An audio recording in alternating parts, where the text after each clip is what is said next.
blood is thicker than water. That is the lie they fed you. You are taught that family is your ultimate safe haven, the only people who will unconditionally protect your secrets, your flaws, and your dreams. It is a beautiful delusion. Machiavelli understood a far more terrifying reality. Your family is the most dangerous intelligence agency in your life. Because they share your blood, they feel entitled to your destruction. They do not view your boundaries as lines of respect. They view them as acts of treason. There are 7 specific things you must never reveal to the people who raised you. Share the wrong detail, and you do not just lose their respect. You hand them the exact blade they will use to dissect your life. The second thing on this list will entirely explain why you feel so exhausted around them. Let them think they know you, but never let them see the blueprint. The first revelation, the architecture of your escape. We begin with the most dangerous piece of information you possess. Do not tell them your ultimate ambition. Do not reveal the true extent of your financial ascent. And above all, never disclose your strategy for total independence. You assume your family wants you to win. They do, but only up to a point. Psychologists refer to the family unit as a homeostatic system, a biological cartel. It thrives on equilibrium. It assigns roles: the golden child, the scapegoat, the caregiver, the failure. When you start making moves that violently disrupt the role you were assigned, you threaten the survival of the system. If you announce that you are building massive wealth, or that you are planning to relocate your entire existence across the globe to sever your dependencies, you expect them to applaud. They will not. They will subconsciously perceive your freedom as their abandonment. They will attempt to sabotage you, not with malice, but with feigned concern. Is that investment safe? You are changing. Are you sure you aren't being greedy? We just don't want to see you fail. Do you hear the poison? They cloak their panic in the language of protection. They want to clip your wings and call it a warm blanket. Look at history. Look at Cosimo de' Medici, the architect of the most powerful dynasty in Renaissance Europe. Cosimo possessed staggering, incomprehensible wealth. He practically owned the papacy and the state of Florence. But how did he present himself to his own extended family and the public? He rode a mule. He wore plain robes. He lived in a house that was elegant but entirely unostentatious. Machiavelli studied this carefully. Cosimo knew that flaunting his true capacity would breed envy even among his own blood. Envy is the most intimate of sins. It does not exist between strangers. It furs between kirus, between brothers, between cousins. When you reveal your grand strategy, you invite their envy. You invite their uninvited opinions. You invite them to calculate what your success means for their status. Stop seeking their blessing. The powerful do not ask for permission to conquer. They execute the conquest, and they let the results fall where they may. Hide your money. Conceal your next career move. If you are planning an exit, look them in the eye, smile at the dinner table, and quietly pack your bags in the dark. By the time they realize you have outgrown the cage, you must already be flying entirely out of their reach. Are you starting to see the invisible strings attached to you because the next piece of information you are giving away is the exact reason those strings are choking you? The second revelation, the map of your unhealed wounds. This is the rule most people break, and it is the one that destroys them. Never confess your deepest psychological vulnerabilities, your childhood traumas, or the core resentments you hold against them. Modern therapy culture has sold you a catastrophic narrative.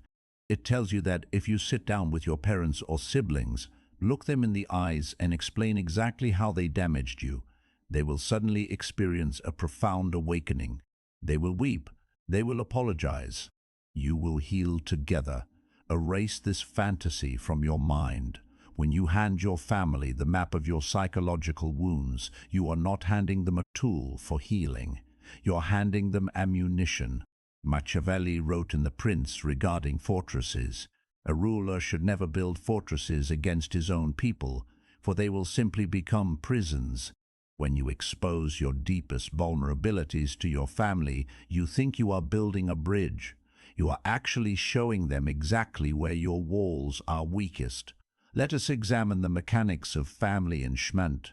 When an argument inevitably erupts, and it will, human beings default to their most primal weapons. If you have previously confessed that your greatest fear is abandonment or that you struggle with feeling inadequate, watch what happens when your mother or sibling gets angry. They will not debate the issue at hand. They will target the wound. This is why everyone leaves you. You've always been too sensitive, just like you said. They will weaponize your confession, and they will do it with the lethal precision that only blood relatives possess. A stranger can insult you, and you can brush it off. A family member knows exactly how to slide the knife between your ribs because you drew an X on the exact spot. You must adopt a stance of absolute emotional sovereignty. If you have trauma, heal it with a professional. Heal it in the gym. Heal it in your private journals. Do not take your broken pieces to the people who broke them and ask them to fix it. They do not have the tools. When you interact with your family, present a surface of impenetrable calm. If they ask about your internal struggles, offer them a sanitized, highly controlled version of the truth. Give them the summary, never the raw data. I had a tough week, but I managed it. That is all they get. You strip them of their power when you strip them of your pain. A person who cannot be emotionally provoked cannot be controlled. You become an enigma. And families are utterly terrified of the child they can no longer easily decode. Do you feel the cold logic settling in? Good, because if you think exposing your own flaws is dangerous, wait until you realize what happens when you expose someone else's. The third revelation, the sins of your chosen king or queen. The third thing you must never utter to your family concerns the inner workings of your romantic relationship. Never vent about your partner's flaws. Never tell your parents about the arguments you have with your spouse. Never disclose the financial struggles, the intimate betrayals, or the momentary lapses of judgment your partner commits. Why? Because of the psychological concept of triangulation. When you fight with your partner, emotions run high. You are angry. You want an ally. You call your mother or your brother and you unleash a torrent of complaints. You list every terrible thing your partner has done. You paint yourself as the victim and your partner as the tyrant. 2 days later, the anger fades. You and your partner communicate. You forgive them. You share a meal and the bond is restored. You have moved on. Your family never will. You have an emotional mechanism to forgive your partner because you love them. Your family does not possess that mechanism.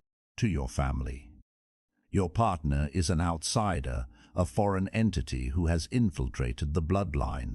Once you plant the seed of distaste in your family's mind, it grows into a toxic, unkillable weed. Years later, they will still view your partner through the lens of that single argument. They will harbor quiet resentment. They will make passive-aggressive comments at holiday gatherings. Machiavelli was ruthless about the division of alliances. He understood that a leader must never allow two separate factions of their life to cross-pollinate negatively. If you bring your family into your marriage, you have invited a foreign army into your private castle. You destroy the sanctity of your own union. Furthermore, you look incredibly weak. By running to your family to solve your romantic disputes, you signal that you are incapable of ruling your own household. You regress to the state of a child asking for a parent's intervention. In the laws of behavioral framing formulated by intelligence experts like Joe Navarro, human beings read authority through autonomy. If you handle your relationship issues entirely behind closed doors, projecting nothing but unified strength to the outside world, your family is forced to respect the boundary. If they ask how your relationship is going, the answer is always a variation of, "We are doing exceptionally well, thank you." If your partner is flawed, deal with it. If your partner is toxic, leave them. But under no circumstances do you farm out your relationship management to your blood relatives. You are simply handing them the chisel they will use to slowly chip away at your marriage. You must build a psychological firewall. On one side is your blood. On the other side is the empire you are building with your chosen partner. The two must never wage war, and you must never play the double agent. How often have you violated this boundary? How many times have you sought comfort only to realize you purchased it at the cost of your partner's reputation? The fourth revelation, your shifting philosophies and heresies. As you evolve, you will outgrow the belief systems you were raised in. Perhaps you were raised in a strict religious household and you have quietly become an atheist. Perhaps your family worships the concept of a safe corporate 9 to 5 job, and you have embraced the chaotic, ruthless path of the entrepreneur. Perhaps they hold deeply entrenched political dogmas, and you have found truth in the exact opposite. Do not announce your heresy. Never tell your family that you think their entire worldview is fundamentally flawed. This is not about being a coward. This is about strategic energy preservation. Robert Greene in the 33 Strategies of War discusses the concept of choosing your battles. Why would you exhaust your finite mental energy engaging in a war of attrition at the dinner table? You cannot use logic to dismantle a belief system that your family used emotion and decades of conditioning to build. When you announce that you have abandoned their ideology, they do not hear an intellectual disagreement. They hear a profound personal rejection. They hear, "I am better than you, and the way you lived your entire life was a lie." The ego cannot sustain that kind of assault. They will attack you. They will attempt to re-indoctrinate you. They will drag you into endless, exhausting circular arguments that drain your spirit and leave you entirely depleted. Look at the historical treatment of heretics. The Inquisition did not debate theology. They burned people at the stake for threatening the established order. Galileo was right about the earth revolving around the sun, but screaming it at the authorities only got him house arrest. You are a strategist. You are not a martyr. If your beliefs have shifted, live them. Execute your new reality. But when you are around them, apply Law 3 of the 48 Laws of Power. Conceal your intentions. Blend in. Be bland. Smile politely when they preach their outdated dogmas. Nod slowly. Say, "That is an interesting perspective." And then go back to building your empire exactly the way you want to. You owe them respect as human beings, but you do not owe them your intellectual submission, nor do you owe them a tedious explanation of your awakening. Let them think you are exactly who you always were. The illusion of conformity is a cheap price to pay for absolute internal freedom. They get the comfort of their traditions. You get the undisturbed silence to conquer the modern world. Are you beginning to see the pattern? Every piece of information you withhold from them is a brick you use to build your own impenetrable fortress. You are still here. Good. The fragile minds have already clicked away, terrified of the reflection in the mirror. They would rather drown in the warm, suffocating waters of family enmeshment than stand on the cold, solid ground of reality. But you are a strategist. You are beginning to understand that the people who share your DNA are not immune to human nature. In fact, proximity makes them the most potent practitioners of it. We have established the perimeter. You hide your exit strategy. You conceal your psychological map and you quarantine your romantic empire. Now we enter the most deeply ingrained taboos. The revelations that, if spoken, will turn your own bloodline into a parasitic organism. The fifth revelation, your hidden treasury and contingencies. Never reveal the exact metrics of your financial sovereignty. Do not disclose your emergency funds. Do not explain your hidden investments. Do not tell them how much you truly have saved for a crisis. We are conditioned to view family as a collective safety net. The tribe takes care of its own. This is a beautiful sentiment for a hunter-gatherer society. In the modern world, it is an absolute financial death sentence. When you reveal surplus, you create a target. Machiavelli wrote, "Men sooner forget the death of their father than the loss of their patrimony." He understood that money triggers the most primitive reptilian parts of the human brain. It overrides logic. It overrides loyalty. If your family knows you possess a massive financial buffer, their psychological relationship to risk fundamentally alters. They become careless. Why should your brother endure the humiliation of a toxic job when he knows you have the capital to float his expenses for a year? Why should your parents curtail their spending when they subconsciously view your bank account as their ultimate retirement plan? They will not ask you to fund their luxuries outright. Human manipulation is far more elegant than that. They will present you with crisis, a medical emergency that isn't quite an emergency, a once-in-a-lifetime business opportunity that is actually a scam, a sudden unexplainable debt. Dr. Henry Cloud, in his clinical work on boundaries, distinguishes between a boulder and a knapsack.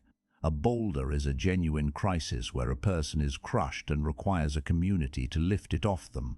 A knapsack is a daily responsibility that every adult must carry themselves. When your family knows you have money, they will routinely hand you their knapsacks and stage act as if they are pinned under a boulder. And if you refuse, if you say no, you become the villain, the greedy, heartless child who turned their back on their own blood over pieces of paper. They will weaponize your guilt. They will remind you of the diapers they changed and the sacrifices they made, turning parental duty into a retroactive high-interest loan. Look at the historical blueprint of the Medici Bank. The most brilliant financial maneuvers were always conducted through intermediaries. The true depth of their vaults was known only to a select few. To the masses, and even to extended family, they projected a state of calculated modesty. You must engineer a state of controlled struggle. When financial topics arise at the dinner table, nod sympathetically. Complain mildly about inflation. Mention the heavy tax burdens. Project an image of someone who is doing fine but definitely does not have liquid capital to spare. Create a financial ghost ship. Assets they cannot see. Investments they do not understand. A private treasury that exists entirely off the ledger of family awareness.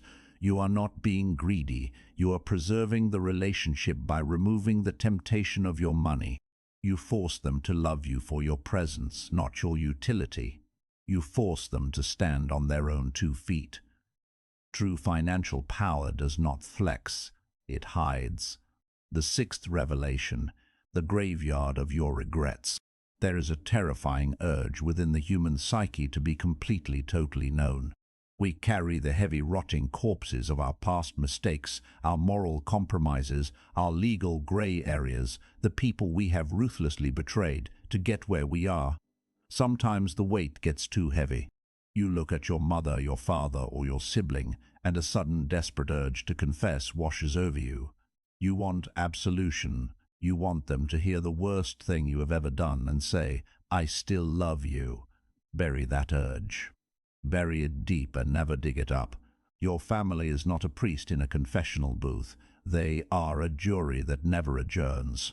When you confess a dark, calculated transgression to your family, you permanently alter the lens through which they view you. You think you are showing them your humanity. You are actually showing them a monster they did not know lived in their house. Let us examine the court of King Philip the Fair of France. When he decided to annihilate the Knights Templar, he did not just attack their fortresses. He targeted their reputation. He extracted confessions of unspeakable heresies. Once those confessions were on the record, the Templars were finished. It did not matter if the confessions were coerced or entirely out of context. The public mind and the royal court could only see them as deviants. Your family operates on a similar psychological mechanism. They have a fixed mental avatar of who you are. Usually it is a slightly updated version of who you were at 15 years old. If you suddenly inject a piece of dark, brutal reality into that avatar, if you admit you destroyed a rival's career on purpose, or that you engaged in an affair years ago, or that you navigated a highly unethical business deal and won, that avatar shatters. They will not forgive you. They will catalog you. The human brain is an evolutionary threat detection machine.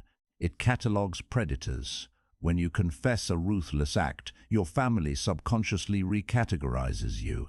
If he could do that to a stranger, what could he do to me? Every future interaction will be tainted by that confession. When you disagree with them, they will not see a simple argument. They will see the manipulator you confess to being. When you achieve a new level of success, they will quietly wonder who you stepped on to get it. They will use your past sins as a trump card in future moral debates. You will lose the high ground permanently. Machiavelli stated that a prince must be willing to act against faith, against charity, against humanity, and against religion to maintain the state. But he also emphatically stated that the prince must always appear entirely virtuous to the masses. Your family represents the masses of your personal life. Keep your graveyard locked. If you need to dissect your past transgressions, do it with a highly paid professional who is legally bound to secrecy and completely detached from your social ecosystem. Let your family believe you are flawed, but fundamentally safe. Let them keep the illusion. The truth is far too heavy for them to carry, and they will eventually drop it right on your head. The seventh revelation, the cartel's blueprint, your awareness of the dynamics. This is the final law, and it requires the absolute highest level of psychological discipline. As you study power, human behavior, and behavioral framing, your eyes will open. You will start to see the invisible grid of manipulation operating within your own family. You will spot your mother's covert narcissism. You will recognize your father's emotionally absent, enabling. You will see clearly that your sibling is the designated golden child, permanently exempt from consequences. You will identify the exact moments they use guilt to extract compliance. You will see the entire toxic, deeply entrenched system. The temptation to call it out will be overwhelming. You will want to sit them down, point at the blueprint and say, "I see what you are doing. I see the manipulation. I know exactly how this sick system operates. Do not say a word. Never reveal your awareness of the matrix." In clinical psychology, there is a concept known as the identified patient. When a family system is deeply dysfunctional, the system unconsciously selects one member to bear the symptom of the dysfunction. The family points to that person and says, "They are the problem. If they were fixed, we would be fine." If you attempt to psychoanalyze your family to their faces, if you attempt to dismantle the cartel from the inside by exposing its methods, you will immediately become the identified patient. The system will violently reject your diagnosis. They will turn on you with a ferocity you cannot anticipate. They will gaslight you. They will tell you that you are reading too much into things. They will say you have become arrogant, cold, and crazy. They will triangulate against you, forming a united front to protect the established order of their dysfunction. You cannot heal a sick organism by standing inside it and screaming that it is sick. Machiavelli observed the chaotic, treacherous courts of the Italian city-states. The courtiers who survived were not the ones who stood in the center of the piazza and denounced the corruption of the Borgias or the Medii. Those men were hanged or poisoned. The survivors were the ones who saw the corruption perfectly clearly, nodded politely, played the necessary superficial games, and quietly maneuvered themselves into positions of untouchable leverage. You must become the observant courtier in your own family. When your mother attempts a guilt trip, you see it. Your pulse does not rise. You do not argue. You simply apply a boundary with a calm smile. "I understand you are disappointed. I cannot attend, but my schedule is locked. We will catch up next month." You do not explain that you are setting a boundary. You simply execute it. When your sibling attempts to drag you into a drama triangle, you do not lecture them on triangulation. You simply refuse to participate. You step out of the way and let them swing at empty air. When you reveal that you know the game, you ruin your tactical advantage. You warn them. You force them to upgrade their manipulation tactics to bypass your newly stated awareness. Let them think their old tricks are just momentarily failing. Let them think you are just a bit busy or slightly distracted. Play dumb. The most powerful position you can hold in a hostile negotiation is that of the underestimated participant. Observe the system, exploit the system if necessary to maintain your peace, but never ever offer the system a mirror. They do not want to see their reflection. They want you to stay in your assigned role, smile, nod, and slowly, invisibly, walk backward toward the exit. Pause, breathe. We have dismantled the romanticized ideal of the family. It is uncomfortable. It feels almost criminal to look at the people who raised you through such a cold, calculated lens. You feel a sense of guilt right now. A voice in your head is whispering that this is too ruthless, that this is paranoia. It is not paranoia. It is self-preservation. Here is the profound paradox of the Machiavellian approach to family. This level of emotional detachment is the only way you can actually continue to love them. Think about the alternative. The alternative is the path of total exposure. You give them your money, your secrets, your relationship flaws, your shifting beliefs, and your criticisms of their behavior. What happens? You drown in resentment. Every holiday becomes a battlefield. Every phone call spikes your cortisol. You begin to genuinely despise the sound of their voices. You end up cutting them out of your life entirely, carrying a massive burden of bitterness to your grave. By building this invisible architectural boundaries, by strictly regulating what information crosses the perimeter, you remove the friction. You protect your peace so fiercely that when you do interact with them, you can actually be pleasant. You can afford to be generous with your time because they cannot extract your soul. You can smile at their quirks because those quirks no longer control your destiny. You accept them as flawed, limited human beings rather than expecting them to be mythical, unconditional gods of protection. You stop asking them for what they cannot give, and in that acceptance, you find a cold, unshakable tranquility. You transition from the child desperately seeking validation to the sovereign architect of your own reality. They live in their world. You rule yours. The borders are closed, but diplomacy is polite. That is true power. You are no longer reacting to your bloodline. You are simply navigating it. But as you look at these 7 revelations, a final dangerous question must rise in your mind. If you have to build walls this thick just to survive the people who are supposed to love you the most, what does that say about the foundation of everything you have ever been taught? Are you simply surviving the matrix they built for you? Or are you finally ready to tear up the floorboards and see what is really underneath? If this shattered your illusions, understand this is merely the surface. There are mechanisms of dark psychology I absolutely cannot discuss publicly without facing algorithmic suppression. The most dangerous truths exist exclusively behind the join button. If you seek the uncensored reality, click join. Step into the architect level most want. That is exactly the point.